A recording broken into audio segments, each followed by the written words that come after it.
మెదక్ జిల్లా వెల్దుర్తి మండలం బసాపూర్ గ్రామంలో శ్రీ బ్రహ్మరాంబిక మల్లికార్జున స్వామి దేవాలయ వార్షికోత్సవం సందర్భంగా ఆలయాన్ని విద్యుత్ దీపాలతో అందంగా అలంకరించారు.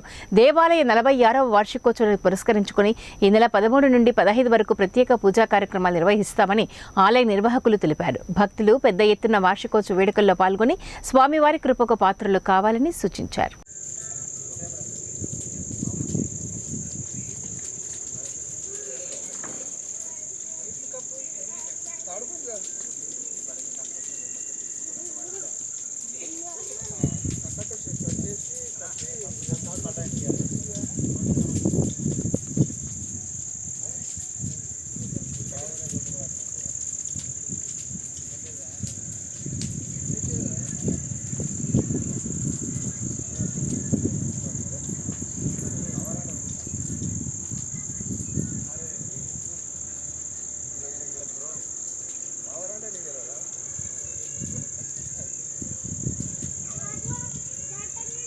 Bravo!